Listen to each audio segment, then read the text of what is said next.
Welcome to Menopause, Marriage and Motherhood, a podcast that's all about changing the way we view midlife and bringing the conversation about menopause out into the open.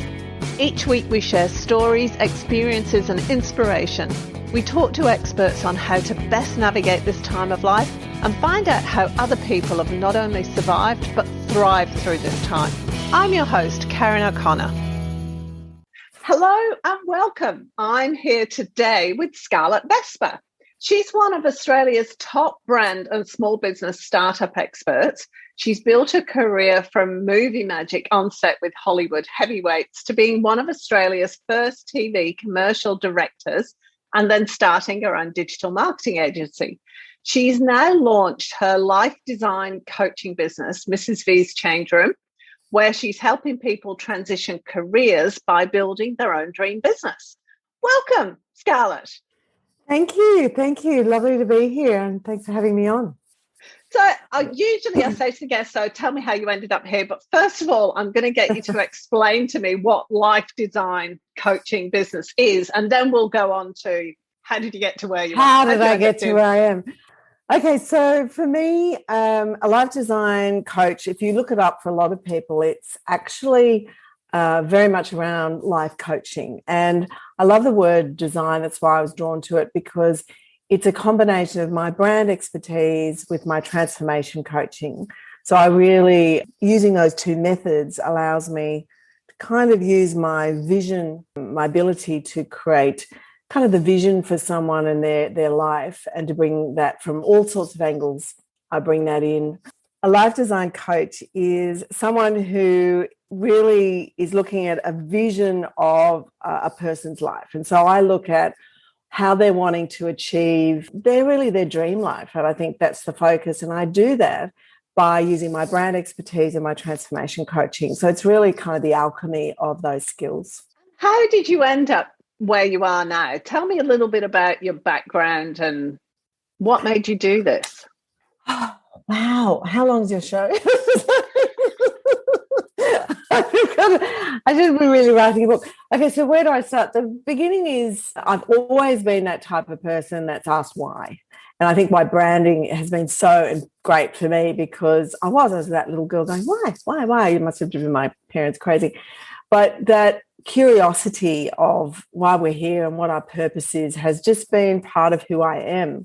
And I didn't go into that straight away. I did have a very kind of rebellious childhood, and I was one of those rebels as a teen and growing up, and loved partying and boys, and that was all that was really interesting for me. And then I fell into filmmaking, actually, and I worked with Disney. That was an amazing experience, and I did work with some pretty big people there. And it taught me really about hard work and kind of quality of work. Like in those days, you didn't have the computer. You didn't have any of that to check anything. You were the machine. You were the computer. And so there was no way to stuff up. And also that there was always a way to fix it. Like you just could solve any problem. So I have that mindset where there is no problem too big for me to solve.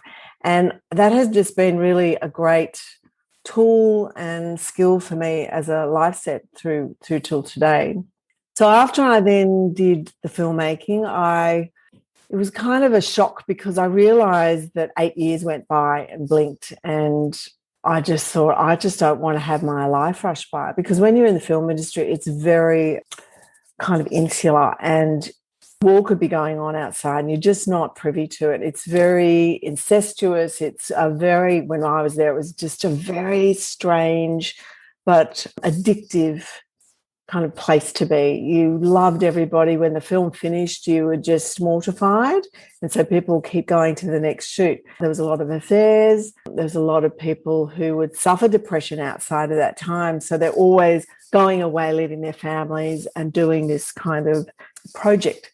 And I think now it's different, because there are more balances. Where I was there, you had to work forever and you weren't paid overtime. And it was just, crazy time. It was so inspiring, and I learned so much, met incredible people. And But I did decide to go, this is not okay for me anymore. So I then went across to advertising, and I loved advertising because it had all the skill sets of production and making content, but I was in the real world. So I'd dip into shoots and then I'd come back to the real world, and that was fantastic. I love that. Then I started wanting to direct. I had a baby, and I thought if I can have a baby, I can definitely direct. I mean, gosh, how creative can having a baby be compared to, there's no comparison. So off I went into that world of being one of the first female directors, ad directors, and of three of us were at the time. And it was challenging because it was a very male-dominated industry, the advertising industry, and there was a little bit of novice with it, so I got away with it a little bit, but I could see in terms of getting work, there was a lot of creative teams of men. And so getting the work was challenging, although for my first 18 months, I was getting an ad a week. So I was absolutely skyrocketing, and it was fantastic. But then when that kind of novice went, something shifted, and I found that something wasn't working. Now, whether it's that industry, I think there's a part of it, but the other part was me going, there's something else for me.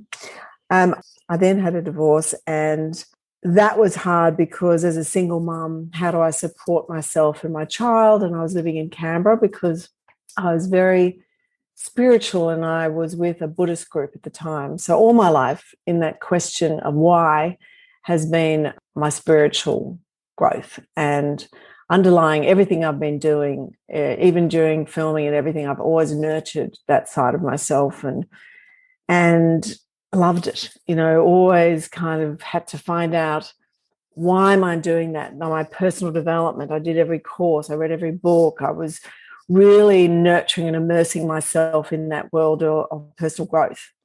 And it was just fun for me. It wasn't like, I have to do it, but I was like, I just love doing it.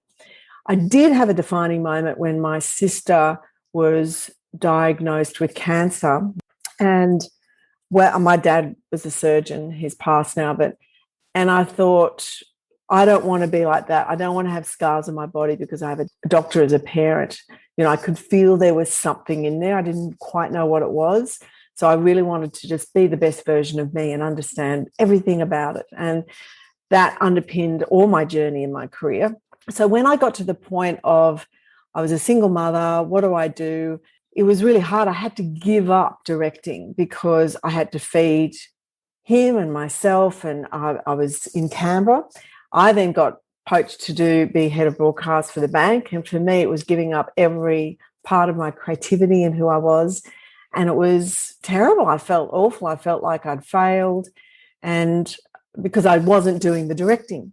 So I took the job, and it's so ironic when you kind of let go and give up, there's something magical that happens. And I did most of my directing in that time at the bank. So I was there for 6 years, and I was directing half the TV ads. I was writing and producing a show that went on in branch in there. And it was just a magical time for me. I actually had a very happy time because I felt empowered there. I was trusted. I had a family, amazing team. It was very unusual with the bank because it was a very transparent relationship in advertising terms. So there was no this and them. It was very unique. Also from there, I learnt the corporate side. I'd always been on the creative side as the director and producer and understanding that. But to understand how business works and why we need that, really, truly, the mechanics, was life-changing for me. So what happened was this new MD came in, and after that time, we were removed as the team because, as we know, when heads come in, often they sweep off and they want their own team in. I then went to Singletons, and I hated it. It was very male-dominated, and I remember one of the creatives said to me, because I get very excited about everything, and I was just enthusiastic, and he said, "Oh, really? Do you think that?" Like he challenged me. We're doing a Coke ad. And he said, "Do you really think that's great?" Or some comment. And I was just like, first thing I looked at him and I thought, I'm a mother. You can't speak to me like that. I'm a mother. And I resigned that day. And it was great because I really knew it was time for me to go. This was not where I was meant to be. They were mortified. They actually gave me some business to do from my own new business. So that was amazing. That allowed transferring for me into my own business. And that's something for people to think about, actually, as I'm telling my story, is you can see how when you actually stick to your truth, that possibilities show up, because I didn't plan that. But when I went to leave and they didn't want me to go, they said, look, how about we give you some of this business and you can do this in your new business, so we have some of you there. Now that came about, not planned, but because I sat in my truth. So I think that was a great indication of how, if you do that, it can work for you. And then after that time, I did start my business. It was all going great. I opened a studio and I went to partnership with another person, and all seemed really good. I love the studio. And then I had a reading with a psychic, and he said to me, oh, you shouldn't be behind the camera. You should be in front of the camera. And I went, oh, no, I'm a director. I'm all about making other people look good. And he said, no, you're meant to be out there with your message because of your spiritual teaching. Now, it was so funny. It was like a Shazam moment. I kind of went, oh, my God, my spiritual life is over here. Here's my career. Ta-da! And I went, oh, so everything changed from there. I went away just completely discombobulated, to be honest. I was like, what do I do with this? But it all kind of slotted in. I went and then shot a teaser for a show, Love, Dream, Believe. I did a whole lot of interviews. I started getting my own brand out there. I then went and took it to America with my husband and I. That's a book in itself, that story. Went to Warner Brothers, went to Cannes Festival, Donald Sutherland's son, and met some amazing people. Oh, it's just incredible. British with a Voice, it was all incredible. And I came back and my business partner had done the wrong thing by me and I lost everything. So here I was with my newfound passion. I've been doing everything and suddenly felt like I'd found my purpose, and my world crashed. And, including, house, super, all the business, everything. So here I was in this state of just disbelief, and why me? Of course, we're going to that place. And I remember standing in the shower going, it was a moment, like it was well in, I think, a few months into it. And I was standing there thinking, you know what? No one can actually take me. They can take my things, they can take my possessions and whatever, but no one can take my experience, my heart, my soul, who I am as a person. And it was such a defining moment because there was a switch went off inside me. And I suddenly lost my fear. I lost my anger. I lost everything. I just kind of felt free. And from then on, things started to change. And it's funny because I was like, well, who am I? Because I'm not getting work as a director. And that was the funny thing, is I always got work as a director, no matter what was going on in my business. But it's like the universe went, no, we're going to take it all away from you because you need to sit in this place. You need to actually think about where you're going. So it was a year. That's right, it was a year. And after I had this moment, I started getting directing work. I started getting work in, and I'd been working out how to build sites and how do I create my own personal brand? How do I, and then someone said, oh, I love what you've done with your new site. Can you build me one? Can you do this? And all of a sudden I had a business. And I know it was from that point where I decided to let go of being that victim, understanding that I'm not my job and my career, and also trusting that things will get taken care of. Maybe not in the way that you think, but that will happen. And so then I built my business around doing marketing for people. And then that kind of took off. It went to another level 3 years ago when I wasn't doing social media for people because I wanted to do people's brands and create and design and help them through who they are. Because the first thing is, if you want to get a brand out there or a website, if you're not sorted here and you don't know who you are and you've got blocks, it's never going to work, no matter what website or logo design I do for you. So the first part is really doing that transformation piece. So then I go, bye-bye, see you, that was great. But then I realized that a lot of my clients is going, what do I do now? How do I get myself to market? I'm not happy, there's no one, it's really expensive, and blah, blah. So, and I had to do it for myself. So I started working out about socials and doing design and SEO. And then I thought, that's what people need right now, in an affordable way, in a holistic way, but has all the practical things. So that's where I started 3 years ago. I took off immediately. I've still got all the same clients.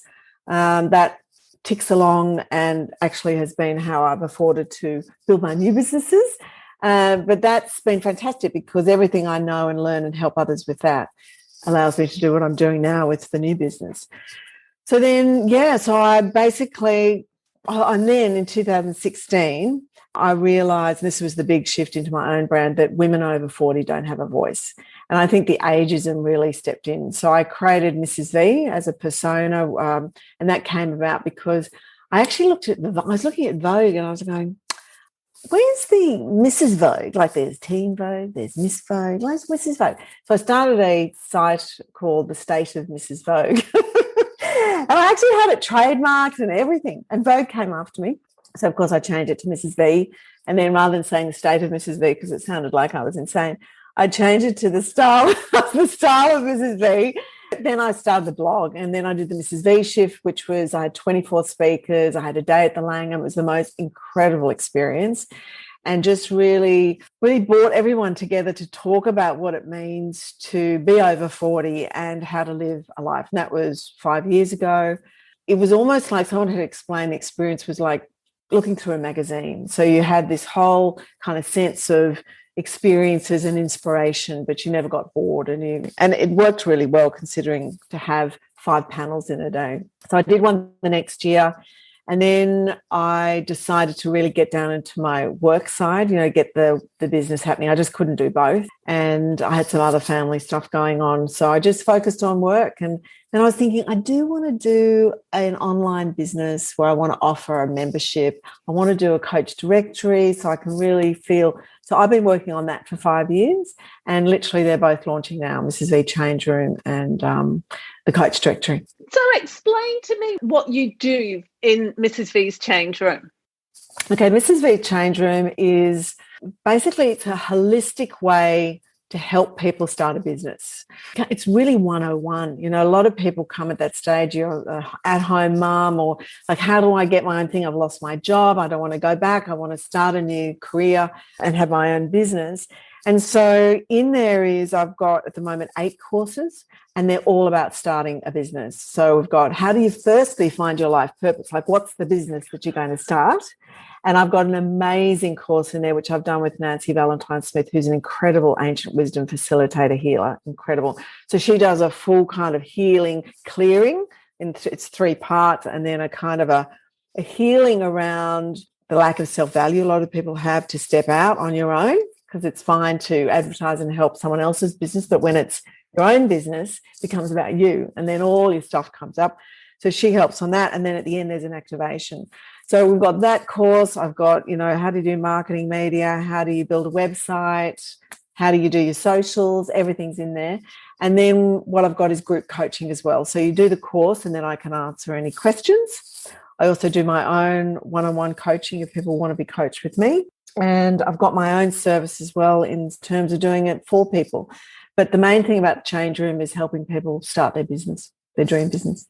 It's interesting what you said about women over 45 in particular are invisible, because when I'm looking for photographs for my social media graphics, it's really difficult to find any photographs of women over 40. They're either in their 20s, early 30s, or they're 70.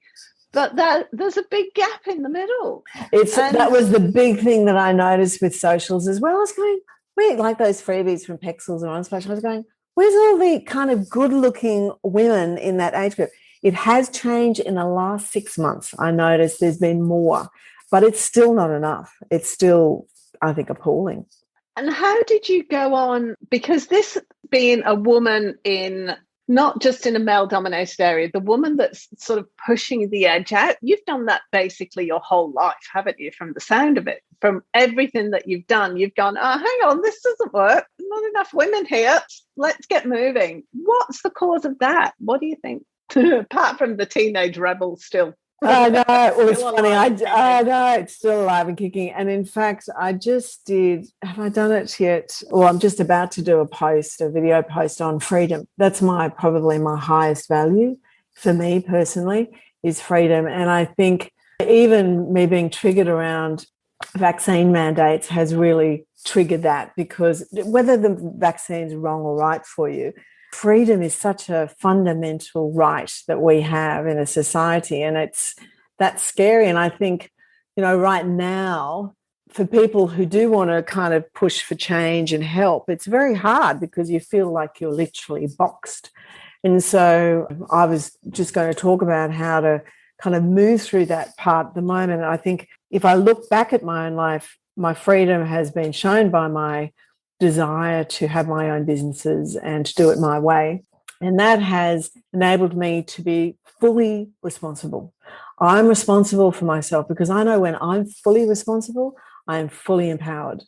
And the problem is that we're in a society where it's very much around blame. The school's not bringing up my child right. Look what the people are doing, society, we're being locked out. There is so much blame, like even down to environmental change. I was just thinking, because I believe so much that happens in the world is a projection of our internal voice and narrative. And so therefore, if we all actually took responsibility of what we're doing, then that would create the change around us and the world would change. Now, I can just control what's happening for me. So in those moments where things haven't been right or whatever, I do speak up. I mean, I did when I was at the bank. I got someone fired because of sexually harassing another woman. Now, I was the only woman on the board at the time. Yeah, but I had no qualms. I didn't care whether I'd lose my job or whatever. It's just like, the right thing to do. And I think a lot of us do that, but the fear steps in. So who are we honouring that place? And I know it's, you pick your battles on the side, but it's also around how do we keep honouring ourselves and being conscious of that. And I think that's how I've done it all my life. I was going to ask about, what do you think the biggest hurdle is for midlife women to overcome, and certainly if they want to change direction completely and start their own business.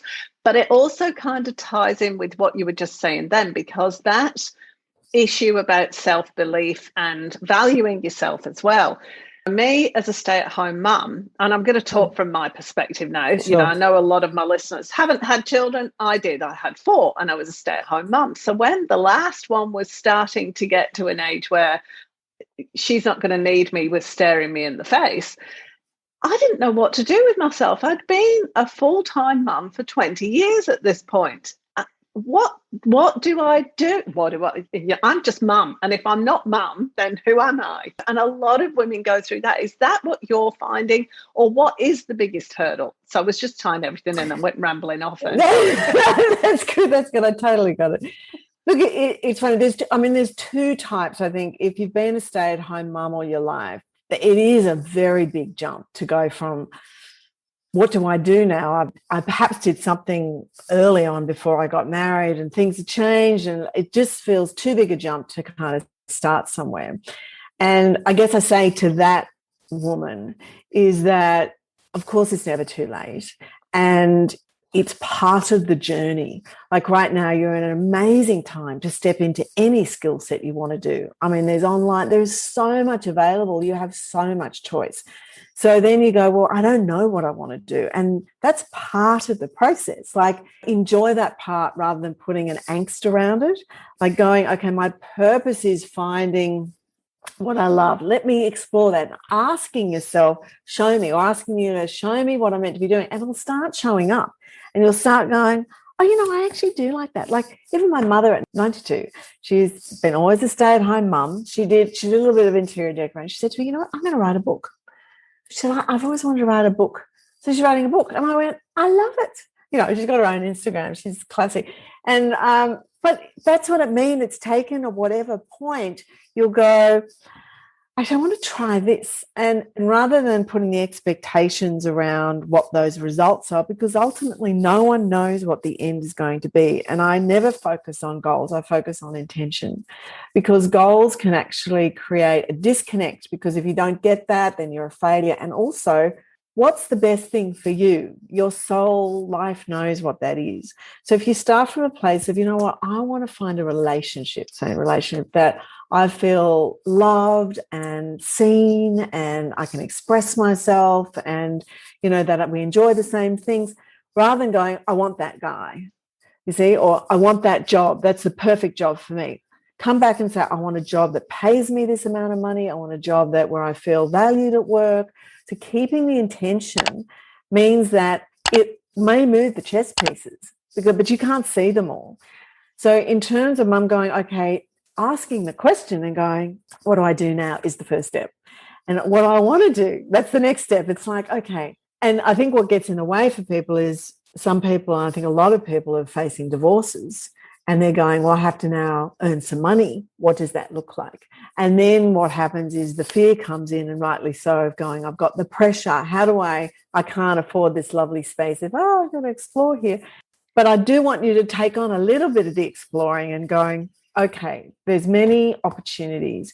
People are now wanting a more meaningful career. There's people who've been in, and that woman of going, I am in a job that I'm miserable in and I want to leave. That's where a lot of people are feeling on many levels in full-time jobs. So in terms of that thinking, it's about, again, going, what's open to me? Because I can tell you right now, there are so many jobs available for people, like there are. And I see so many businesses have boosted since COVID because suddenly things are online. There are different things needed now. And I think a big thing for a skill set for a stay-at-home mum, have a look at the stuff that you do all the time and that you don't even equate to a value as a skill set. Maybe you're the most amazing cook now. Maybe you've developed the most incredible cheesecake that can be sold out there. Or maybe you're making things like there's Etsy now and there's all different ways. And if you try it and it takes off, you suddenly go, oh my goodness, actually it is. I am making money from this. So the first step I'd say is just to start looking at what is drawing to you. Like what are things that kind of going, oh yeah, I kind of think I'd like to do that. Or even writing down your skill sets that you do, every single one of them. And then your unique proposition around selling proposition is the alchemy of those skill sets. But always remember it's a journey. It's not about winning at a certain point. Does that make sense, Beth? It does make complete sense. And so there was two things coming up for me there. The first one is, I think the specific goal setting, like it's never sat well with me. But I also think that's possibly a masculine thing. It's a very male thing to do. Let's go over that way and we're going to get there as quickly as we can. Absolutely. Because I remember when I started looking at what I was going to do and everything I thought about, the first question my husband asked, and he was only trying to help, bless his cotton socks, was, okay, so how are you going to monetize that? And I'd just go, oh, you know. I've still got one downstairs. So when's the money coming in? my son going, so when are you going to go back to your real job? Are you just going to focus on, I have it all the time. So one's closest to us, I just want to say, are our biggest nemesis in that front, and they are the people that show us that in here. So their comments is what's in remember, everything is a projection of your own beliefs. So they're there, our closest to us is our biggest mirrors. And that's so important because you go, oh, yes, okay. And they're right. And you go, okay, how am I going to monetize it? And you have to think about that. And I totally agree. I've been one of those people that hasn't really cared about the money side, to be honest, because I went into, I love doing this and it will come, the money will come. And it's funny, on this last journey of getting it ready, I have to work with someone because I can't. Working on my own brand myself is a nightmare because I have 1,000 ideas a second. So having someone to kind of pin me in, and I'm great with other people, streamlined into one, but it's been, but it's been great because she's asked those questions of the money side of thing and looking at competitors, and I do it with us, and I haven't because there's a part of me that I just do love it. It's like delicious for me to create things and make things and have what I'm doing, giving it to people. I'm a big giver. But you do have to ask it, and you have to ask though, but then you think, what's the question? How do I monetize it? If you dissect that question and you look at it, you go, well, it's value for value. When I had the big kick in my career around, well, not career in the business, I asked, what do people need? If you're giving something to what people need, the money will be a natural exchange. And I think that was the shift, even with what I'm doing, is what do people need right now? You know, like the coach directory that I'm doing. People don't have the big bucks to advertise and do all their socials. Here I'm doing is I've got a one-stop for coaches that I'm doing all the advertising and socials for them, and they can be on there, and it's a very nominal price per month. and it's a real village community, but that's what people need. So I'm not worried about it. If I set everything up in the way it is, I feel good about that now. The change room has taken me a long time because there was a part of me going, who would want to come in? Like, who wants to come in and talk to me? But I have all this stuff. It's like from when I was 12 coming up, and I go, oh, hello, 12-year-old. There you are. It's okay. We'll be fine. But that's been that journey of going, but then I go, what do people need right now? They need support in getting businesses started. So therefore the value's there. And that's all you can do on that front. Make sure that you look at the need. I mean, in terms of design, the first thing that you do is when you're making something, so what's the function? And the function is what's the need of the other. So you always have to have a look at that. How does the briefing on what it is, and then what's the function? The other thing I was going to say to you, and this is really bizarre, is I used to have a business called Life Design Works. Really? Oh my gosh, wow. And I didn't take it. I had all this idea. I didn't take it anywhere for various reasons, like 4 children mainly. But it was because my youngest was only about 2 at the time. But it was basically what you're doing. So it was, rather than looking at goals and outcomes, it was about what experience do you want to have in life. So it just left it much freer. And that was what I was teaching people how to do. And we did a lot of collaging and stuff based on, don't stick up the house there that you want. Stick up how you want it to feel. Don't be very specific. Just allow yourself to flow through. So I totally get where you're coming from. And I can say, hands down, it's the best way for me that I found to actually move my life forward.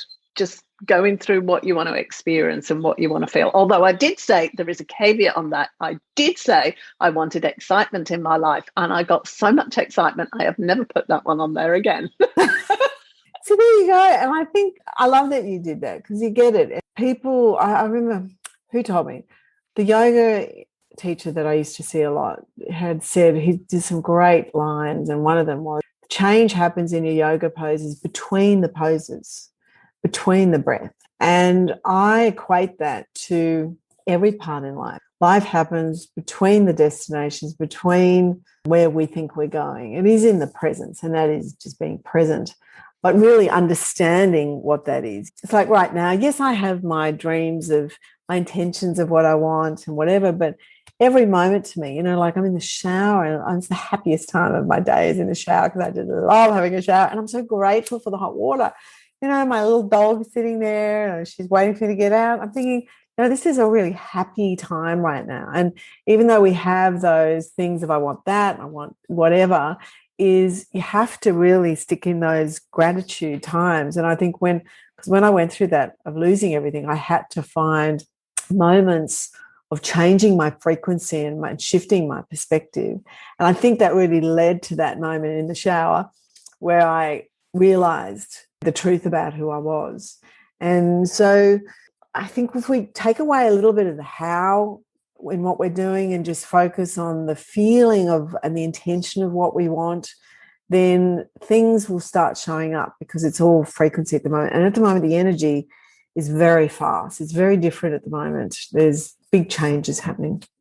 If a woman comes to you wanting to set up a business, what would be the best piece of advice you could give her? If she's not sure of what she wants to do, she just knows she wants to do something, what would you say? Well, I mean, when I'm in a session, we just explore what she's done, go back through the past, because I think a lot of the time people go, I don't want to do that. I've done that. I don't want to do that. They want to throw it out of that. And I'm very much around, there is absolutely a reason you do every bit of what you do in your life, and you have to bring it. And this is the moment to bring those parts together. How can you bring everything that you do in your skill sets together? This is what I'd say. How does that feel? What resonates? And then, because I had a friend who was in strategy and advertising, and she hated it, and she went and did some coaching, and I was helping her with the brand. And I just said, you should really do kind of corporate inside of the coaching and the wellness with all the strategy and the comms you're doing. It's such a perfect mix for you. You've done all that. No, I don't want to do it. 5 or 6 years later, oh my God, I've just done it. And they've just asked me to do her whole program in the business. And she said, I knew you've always said it, always been in my head, irritatingly. But she said, I finally see what you're talking about. And so that's what I'd say is just have a look at the whole parts of your life, like, and what are the parts that you could bring together right now that people need. So it's kind of like, how can I help a person? I think if you ask that question first and see what comes out would be a great start. Thank you. So we're going to wrap up in a few minutes. Tell me how people can get in touch with you. I will put all the information up on the website as well, so people can access that there. But just briefly tell me how they get in touch with you and what's on offer and what you can do for them. Awesome. Well, the mrsv.com.au is my main site, and then there's a link to the Mrs. V change room there. And if you're just not sure and you want to see what's the best thing for you to do, you can book a 15-minute chat with me and I can just quickly take you through where would be a good start. If you do want help starting a business, then you could either do the courses. So how I do is I offer the courses individually, but the best and most cost-effective way is to just sign up as a member. It's $65 US a month, and you have access to everything in the group coaching, which is just ridiculously cost effective. And so that would be a great start, is just to become a member and become a part of the community. I mean, the thing in the way I work is I just look after people for life. Like, someone comes into the herd, they're always suggested and referred. If you are a coach, the V Coach Directory, and you have in a business and you want to be on that, that's launching in October, but it's live at the moment, vcoachdirectory.com. So you're welcome to go there, and I think you can sign up already, but that's launching officially in October 6th. And I'd love you to follow me on Mrs. V Official, Mrs. V Official on Instagram, Mrs. V Official by Scarlett Vespa on Facebook, but all the links on Mrs. V at the top there, you can find me. Fantastic. You know, you were talking about you might get disturbed by your dog. My cat's just forced the door open and tried to jump on my lap. I actually sent my dog downstairs with my husband. I shut the door, I said, because she was in a very playful mood, so we would have had quite a bit of barking. I'm glad that he took her. Great. Well, thank you so much for having me. Oh, it's been a real pleasure. Thank you. It is lovely to meet you, and I wish you all the best with it. And thanks for being a guest. Yes, thanks for having me.